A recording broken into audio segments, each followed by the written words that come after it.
Estoicos y epicúreos, filosofía para la vida. ¿No encontráis fascinante que escuelas filosóficas que nacieron hace más de 2000 años puedan ayudarnos hoy, en nuestro día a día, con sus enseñanzas?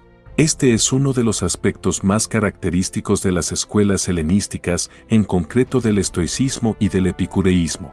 Os presento aquí su forma de entender y enfrentarse a la vida, con sus principales puntos en común y diferencias. ¿Qué tienen en común el estoicismo y el epicureísmo? Podemos datar el nacimiento de estas filosofías en el siglo IV a.C., pero el carácter práctico de sus enseñanzas, enfocadas al hombre individual y concreto, hace que no podamos establecer ninguna fecha de fin, porque no la tienen. Es lo mágico de estas escuelas, podemos llevar sus enseñanzas siempre con nosotros. ¿Están enfocadas a la vida y puede haber algo más práctico que vivir? Obviamente, la sociedad ha cambiado y el hombre con ella, creando nuevas estrategias adaptativas, nuevos modos de supervivencia, nuevos modelos de vida, pero los aspectos que definen nuestro ser siguen siendo los mismos. No es cierto que exista un arte llamado medicina, que se ocupa de los males del cuerpo, y que no exista el arte correspondiente referido a los males del alma. Estas escuelas no se centran en lo externo, sino que ponen su punto de mira en nuestro interior, en lo que nos define como personas.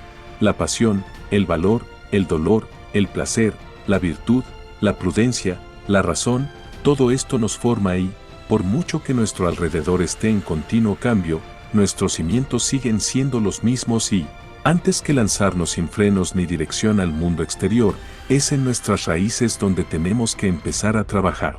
La Escuela de Atenas de Rafael Sanzio. Estas filosofías no solo son para la vida, sino que dan vida. Sus mismos representantes entienden que el estudio y el cuidado de la filosofía es para el alma lo que la medicina es al cuerpo, una cura. La medicina no tiene utilidad si no busca eliminar las enfermedades de los cuerpos, igualmente tampoco la filosofía si no busca expulsar la afección del alma, rechazo al exceso y la posesión. Ambas escuelas coinciden también en el rechazo del exceso y de la necesidad de poseer. Conocemos el ejemplo de Diógenes de Enoanda, representante del epicureísmo, que en el siglo II grabó en un muro cercano al mercado de la ciudad de Enoanda algunas de las máximas de Epicuro. El objetivo de esta acción era hacer entender a los ciudadanos que la felicidad no se consigue comprando cosas. El mismo Epicuro dijo, si quieres hacer rico a Pitocles, no aumente sus dineros, sino limita sus deseos. Y Séneca nos recuerda con sus citas que lo necesario para la vida es fácil de conseguir, no es necesaria la fortuna para solo subsistir, pequeño aparato basta para vivir bien. Otro punto en común de estas filosofías es que ambas se mantienen alejadas de la opinión falsa de la multitud, no se preocupan por la reputación que puedan tener ante el vulgo, siendo conscientes de lo que de verdad son, no de lo que se piensa de ellos. Así lo expresan los grandes representantes de las escuelas. Jamás pretendí agradar al vulgo, pues lo que a él agradaba no lo aprendí yo, y, por contra, lo que sabía yo estaba lejos de su comprensión. Debemos considerar quiénes somos, y no la reputación en que estamos. ¿Por qué razón las almas incultas e ignorantes han de perturbar el alma cultivada y sabia? Sé selectivo a la hora de hacer nuevos amigos, colegas y vecinos. Todas esas personas pueden tener efectos sobre tu destino. ¿En qué se diferencian el estoicismo y el epicureísmo? Tanto los estoicos como los epicúreos se preocupan por conservar la tranquilidad del ánimo y mantenerse alejados de todo aquello que pueda perturbar su alma. Este estado de calma se llama ataraxia. Aunque para ambas escuelas sea condición indispensable conseguir esta tranquilidad, proponen caminos distintos para llegar a ella. Se diferencian sobre todo por entender de forma opuesta la participación en la política y la ética del placer. El epicúreo considera que la persona sabia será aquella que se aleje de la participación en la política, porque se arriesga a perder su tranquilidad, haciendo más complicado el camino hacia la felicidad. Por el contrario, los estoicos definen su ideal de sabio como alguien que participará activamente en política. Algunos ejemplos de estoicos que han participado profundamente en política son Séneca, como consejero de Nerón, Esfero en la corte de Ptolomeo Bio Marco Aurelio, emperador de Roma. Diferencias sobre la ética del placer. Pero la gran diferencia entre estas dos grandes filosofías, y que ha sido motivo de discusión durante siglos, sin duda, es la forma en la que entienden la ética del placer. Antes de ver las diferencias entre estoicos y epicúreos, vamos a profundizar un poco en las principales escuelas hedonistas, es decir, las escuelas que defienden el placer como principio de acción.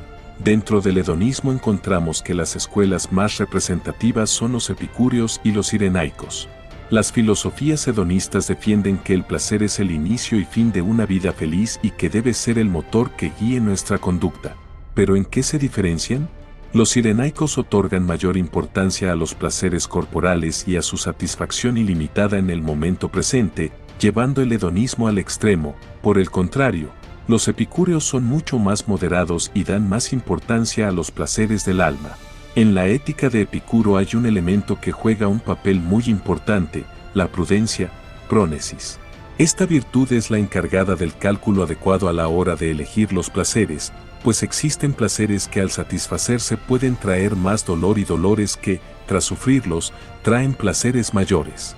Por tanto, según Epicuro, no debemos lanzarnos a satisfacer el placer más intenso y que podamos satisfacer en el presente, como defienden los cirenaicos, sino que debemos reflexionar sobre ellos, haciendo un balance apropiado.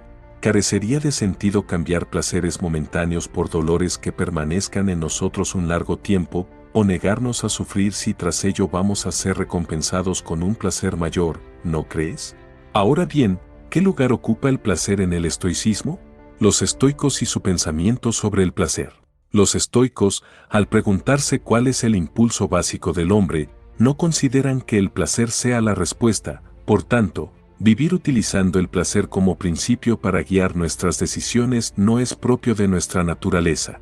Parte del cuadro de la muerte de Séneca, por Rubens. Zenón define las pasiones como movimientos irracionales del alma, de los que hay que apartarse, y Séneca definía como algo ajeno todo lo que nos viene del deseo. El estoicismo entiende que el impulso primario del hombre no puede ser el mismo que el de los animales, porque entre nosotros existe una diferencia fundamental: el hombre posee razón. Por tanto, el criterio sobre el que debemos basar nuestra conducta no es la consecución del placer, sino nuestra capacidad para obrar racionalmente, evitando movimientos pasionales y dejando al margen los impulsos afectivos, ya que solo traen dolor y ponen en peligro la tranquilidad de nuestro ánimo. A esto se refieren los estoicos cuando dicen que el sabio debe actuar de acuerdo con su naturaleza, a que su conducta no debe ser gobernada por la pasión, sino por su razón. ¿Y tú, de qué lado estás? ¿De la pasión o de la razón? ¿Qué te es más propio?